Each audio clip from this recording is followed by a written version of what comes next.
Police officers protect us from the evil people out there, but what if they turn out to be one among them? Today, we are going to reveal 3 female police officers who became the most wanted criminals and committed the unthinkable. Who are these female police officers? What did they do? Rose Valentino was a highly skilled police officer who had shown her immense dislocation and hard work towards her occupation in the police service. But an incident threw her off from her good record track and cut her name forever from the Cincinnati police officer list. She said she became angry after a teenage student gave her the middle finger when she was over at Western Hills High School. She was a star looked upon by her fellow officers. Her appearance in the TLC reality tube show gained her several fans. She had a positive attitude and was on good terms with most of the people she came across. On April 5, 2022, Rose Valentino was on duty and was driving her police car. She was heading to the district police station to hand over a report when she noticed disturbing traffic caused by many cars parked near Western Hills University High School. She was in the driveway and found it very difficult to drive as these cars were linked up before her as an obstacle. Even though she was in no hurry, she became very furious and switched on her sirens and light. The people who were in the cars were the parents of the students studying in the high school. They all came to pick up their children after school hours. Rose Valentino was aware of the situation, but she couldn't control her anger. She started being verbally angry and demanding they move their cars. Her window was down and she started yelling at the people to move their cars and provide her with a way out. A black male student was fossa pointed with the furious behaviors of Rose Valentino Demguille. He put up his middle finger. This was spotted by those, and she became even more furious. She reached a stage where she was no longer in control of her emotion. She started verbally abusing the boy by speaking mean words. She then started shouting the N-word, and this was heard by the crowd. Her frustration was due to the long lines of traffic and the ignorance shown by the people who did not move their cars. The incident was known to the public as it was recorded by the board camera in her car. Otherwise, she would have escaped the situation way before. As it was a recorded incident and primary evidence is there, actions had to be taken against her. The white police officer uses racial slurs against a high school student. This was the heading that covered all the newspapers and media. Rose Valentino was the one who claimed that the student showed her the middle finger. She has no evidence to prove her claim. Her board camera only recorded her racial slurs and aggressive behaviors. The student was not even visible in the board camera. Her claims will not stand on their own in court. She needs to prove it with evidence. As we look into the matter, we understand that Western Hills University High School is primarily filled with black students. Around 70% of the classroom strength is occupied by black students, was the interim police officer, and she thoroughly checked the circumstances and reason for Rose to lead up to get sort of character. City officials approved the recommendation of Teresa. Rose Valentino no longer enjoyed her role in the police service. The Cincinnati Police Department did not want a person like Rose Valentino to work for them. The next story is about Megan Hall, a patrol officer of Laverne. Her story would shock you forever. 4 officers got suspended along with Megan Hall for engaging in sexual acts during service. Juan Lugo Piers, Lewis Powell, Seneca Shields, and Henry T. McGowan were the 4 police officers who got the suspension. What did they do? What were the offenses they committed? Patrick Magliocco, Larry Holliday, and Gavin Schuberl were faced with immediate suspension. Jason Cole, Laverne's mayor, received information that Megan was having several affairs in her department. An investigation was conducted to find out the truth. Magliocco was the first to admit to having sex with her, and she even kissed his wife after discovering that he had an open marriage. Since the spring of 2022, Magliocco and his wife was engaging in sexual acts with Hall. They were even caught by her husband, but were not accused of anything severe. Powell was married when he had oral sex with Megan while on duty. He came to know that Hall had multiple partners, and this led him to confess his doings to his wife and come clean before her. Seneca Shields was the difficult one among these police officers, as he denied having any kind of sexual relation with Hall. When investigated further, he revealed that they were engaged in oral sex at the department's gym. They did these acts while being on duty. Holliday said that once he invited his fellow officers to his home, and they were all heavily drunk, but nothing happened in his home. Then, later on, he admitted to meeting Hall in hotel rooms and enhancing in sexual acts with her. McGowan had visited Hall's place along with his female friends, and they exposed their genitals before Hall. The Memorial Day hot tub party was the incident that led to the revelation of this major scandal. Officer Stats posted the video where they were all having fun. Magliocco forced Hall to drink vodka, and Hall was heavily intoxicated. She was unable to think in her right mind, and she took her top off at the party. Officer Durham was with Hall enjoying the pool when she showed her breasts to everyone. Stats tried to cover her up and protect her from future embarrassment. As the investigation went deeper, Hall was asked about all these accusations. She denied every one of them and said that she did not have any kind of sexual relations with the men in her department. She said that she had a relationship with Holliday. Apart from that, she did not have any kind of malicious relationships. She revealed that she had sent revealing images to the officers. She admits that she had a sexual relationship with Powell and Perez. Lugo was in denial that he had any kind of relationship with Hall. At the end of the investigation, the scandal was sealed by firing Hall, Lugo, Powell, Shields, and McGowan. Holliday, Magliocco, and Achieved were faced with a suspension due to their relationship with Hall. 26 February 1996 was the day this brutal murder happened. The daughter of Dr. Nels Rasmussen was murdered in Los Angeles. Before being murdered, Sherry felt stalked for a long time, and she informed her father about her concerns about being stalked. Stephanie J. Lazarus was the person who stalked Sherry. Sherry's father was desperately trying to bring out her murderer before the court, but police tried to close the case by putting it under the category of robbery. Many said that the police tried to cover up the murder and redirect it as they didn't want to lose one of their own. Why would Stephanie murder Sherry? What was the motive? Well, it's a love triangle. John, the husband of Sherry, was in love with Stephanie before he got married to Sherry. Stephanie was head over heels in love with John, but they could not get married to each other. They were in ULA together and celebrated their love for each other with the batch of '92, but their on and off relationship did not survive much.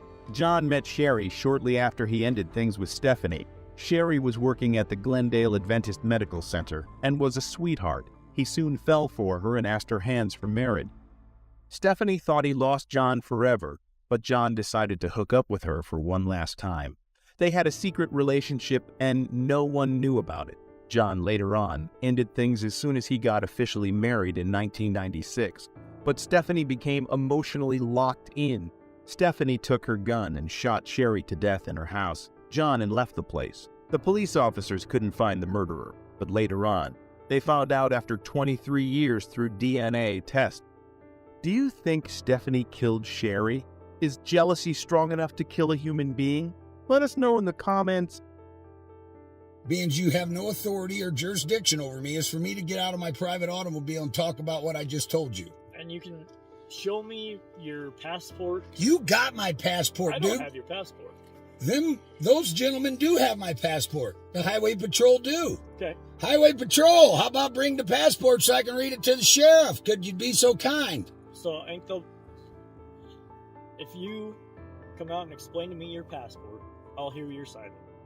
You've already heard my side. I've already told you my Well, side. you can explain your passport to me. I don't need to explain it. You should know this as a LEO, shouldn't you? I've never seen your passport. The interaction begins with the officers informing the man of his violations and requesting him to step out of the vehicle for a conversation. However, the man asserts his rights and refuses to cooperate, citing that he has no obligation to comply with the officer's demands. He claims that as a United States national, he is not subject to their jurisdiction and asserts his right to freely travel. So ask them gentlemen politely, sirs, highway patrolmen, may I please have my passport to read to the sheriff? They're not going to give it back to you until... They're not going to give it back to me. So you're telling me the highway patrol in Wyoming has stole my private property?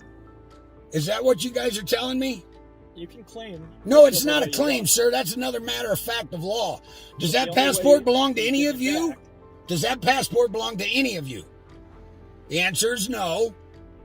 And if you're not giving that back to me, which is my said possession, what is that called? What's that called? As LEOs, you should know what that's. Let me know. That's called theft.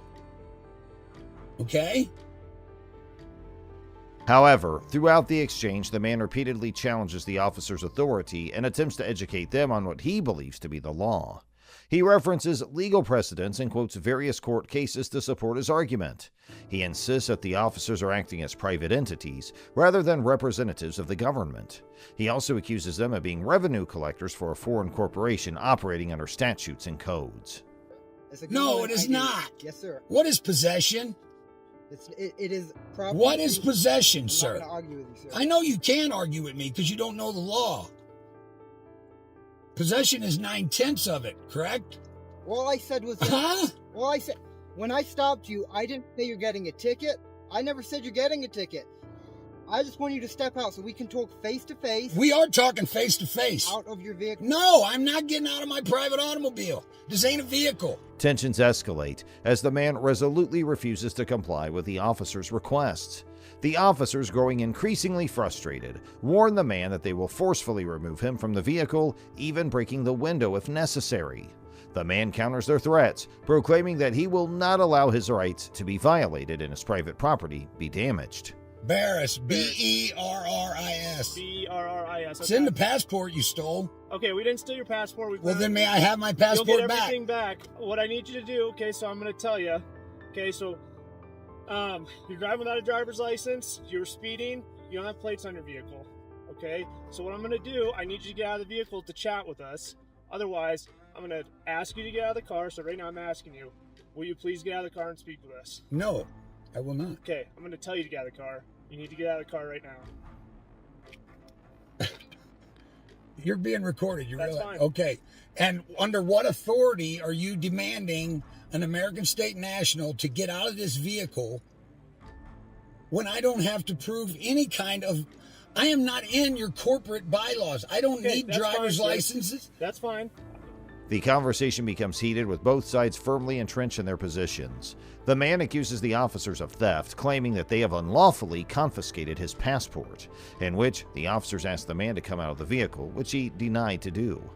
I've already helped you. I've educated you about the law, but you're not listening. Okay. You're not accepting the facts, okay? Now, I'm going to ask you one more time. I would like my passport back. I would like to get on my way. I have critters with water freezing. I really don't have time for this. Okay, sir. I'm telling you, if we have to, we will break the window, unlock the vehicle, and pull you out. Do you want it to get to that, or do you want to come out and talk to us? Okay, so you're threatening... The man emphasized the urgency of the situation, stating, "I have critters with water freezing. I really don't have time for this." Attempting to resolve the issue peacefully, the individual warned the other person that if necessary, they would resort to forceful measures, to which the cop said, "Sir, I'm telling you, if we have to, we will break the window, unlock the vehicle, and pull you out. Do you want it to get to that, or do you want to come out and talk to us?" You guys admit that you have no authority over me. We can't do that, sir. Well, I'm sorry you can't do that. Okay. But I am not going to allow you to violate my rights to travel. I will not allow you to damage my private property. Okay? I'm telling you right now. I don't want to damage your private property. That's what I'm saying. Right. I don't want to at all. Okay. All I want you to do is get out of the vehicle so we can talk. That's it. That is it. And I won't damage your private property. Nothing. Not happening. Okay. I don't have to get out of this vehicle. Okay, so why are we coming to this? Why are we butting heads there? Why don't you? Because you guys are not listening to the matter of fact of law. That's why. To the matter of fact of law. It's called the matter of fact of law. Okay. The man didn't let his guard down and demanded to return his passport and challenges the officers to admit they have no authority over him. Yes, sir. Can I do for you? All right, sir. Here's your passport back. Can you roll it down a little bit further? You just want me to slide it in there? Just slide her in here. Okay. So this is back. Jody pulled those out. Okay. Free to go for now. Okay. What'd you do to my car? We didn't do anything to your car. Okay, I got it on film here. Okay. There's nothing sabotaged on my private vehicle. There's nothing sabotaged on your vehicle. Relying on the intervention of the sheriff's department, the individual expressed their trust in their involvement. They mentioned that all parties involved were gathered together for a discussion. The individual noted that a young officer approached them with their passport and handed it to a higher-ranking highway patrolman.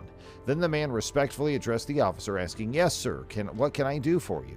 The officer returned their passport, and the individual requested them to roll down the window a bit further for the return.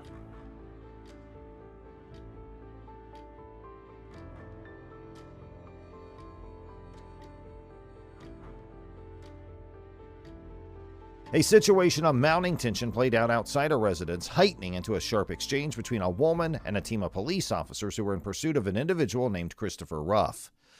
I need to speak with them about an incident. Do you have a phone number for him or anything? I do not. You do not? Do you mind if I grab your information? Just say I talked to you and that you said he wasn't home?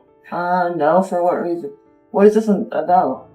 It's an incident that he was involved in. I need to interview you about. Okay, what incident? The woman, taken aback by their sudden appearance and intrusive actions, asserted that Christopher wasn't present. Despite not knowing his whereabouts, she declined to provide any further information, growing increasingly uncomfortable with the officers' relentless inquiries and the insinuations their presence brought. I don't need to answer that question. What? I don't need to answer that question. Do you answer any questions? Nope. No? Okay, then thank you. Have a good rest of your day. Thank you, you too. Is there a reason you're walking around my car right now? There's Yeah, 1, we're 2, talking 3, to you. 4, Have a 5, good day. 6 Thank of you. you surrounding my fucking car. Why are you here?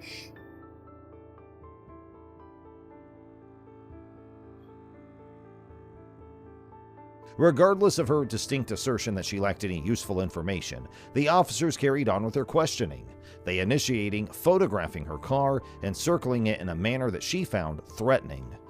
I tried talking to you earlier and you said it wasn't your car. I didn't say that, you liar. Why are you taking pictures of my fucking car? An incident. That's why we're trying to talk to Chris. Why are you talking to Chris if it's my fucking car? You were aggressive. You have to tell me why you are taking pictures of my vehicle.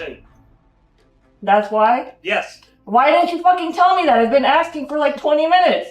She demanded to know why they were photographing her vehicle and why they were at her location, her irritation mounting with every evasion of her questions. In response to her rising annoyance, one of the officers finally divulged a vague reason for their actions. He mentioned that her car had been implicated in an incident. However, he left the specifics of the supposed incident undisclosed, causing the woman's confusion to persist. He was involved in an incident. That's what he said.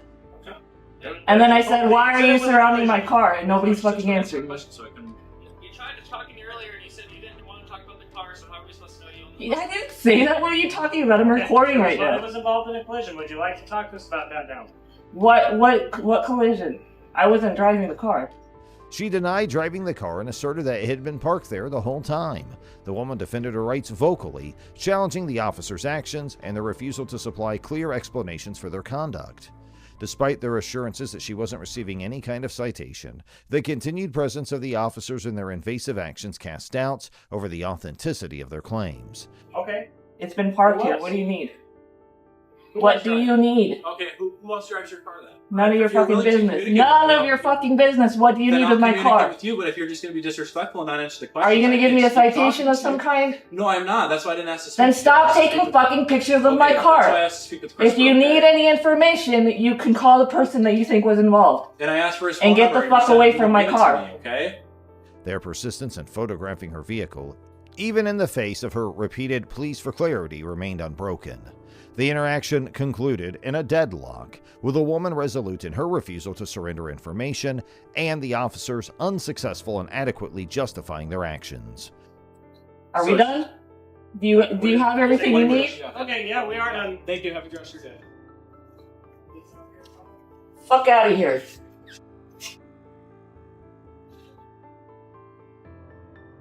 A routine police inquiry had escalated into a tense standoff, leaving a trail of unanswered questions and a residual sense of discomfort.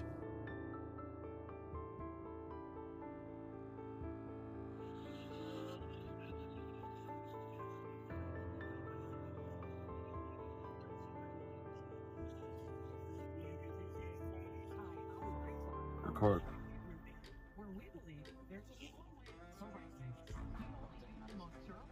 What's up, buddy? What do you want? Any weapons in the vehicle? What do you want? Weapons in the vehicle? You just pulled me over. What do you want? During the traffic stop, an individual in question demonstrates a strong determination to understand the reason behind their detainment. They confidently assert their rights under the Fifth Amendment, refusing to answer any questions until the officer provides a clear explanation for the stop. You need to tell me why you stopped me. What's that? You need to tell me why you stopped me. Yeah, I'll explain that in a second to you. No, you need to tell me right now. You just detained me on the side of the road while I'm driving. Oh, is that right? Yeah. Okay, I'll explain all that in a second. Can you confirm you have weapons in the system? In the system? Confirm you have weapons in the vehicle. You're gonna tell me why you stopped me before I ask any questions. Answer any of your questions. By invoking the Fifth Amendment, which protects individuals from self-incrimination, they emphasize their right to remain silent. You know who I am? Recognize your voice. Oh. Okay. So why are you asking me if I have weapons if you know who I am? I can't see what you have going on your lap down there, that's why. If you know who I am, you know I don't have any weapons. So why are you asking me? Right? Are you able to answer that question for me yet or no? Hey, roll this window up. You don't gotta roll it down. Roll this window up. You don't have to. Their insistence on being informed about the purpose of the stop before engaging in any dialogue reveals a strategic approach to the situation. Yeah, it does. You better tell me why, It's not for him. He got right now. Okay, so I'll explain you eventually. You'll explain to me eventually?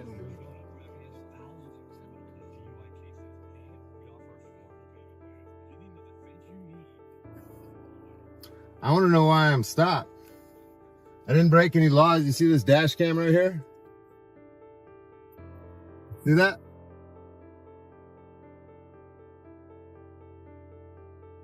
They emphasize the importance of the officer's obligation to state the reason for the stop, seeking transparency and accountability from law enforcement. I did? I did? I'm driving the vehicle. I did that? Can you confirm there's weapons in the vehicle? Hey, you guys, I got a dash cam right there that will show all of this. This is excellent. Share this around. This moron knows who I am and he's asking me if I got weapons in the car.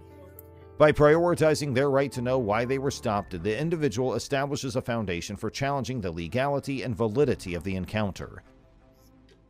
I don't have to answer questions. You know what the Fifth Amendment is? Stand by with me. Hey, I just want you to understand that before a traffic stop, when we ask, if a police officer asks you if there's any weapons, you have to say if you have weapons or not. Do you know what the Fifth Amendment is? Okay, all right, I want you to understand. Do you know what the Fifth Amendment is? Yes or no?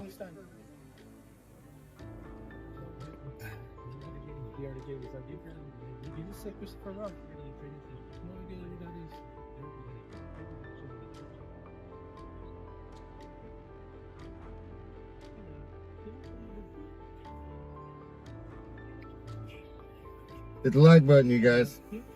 Share this.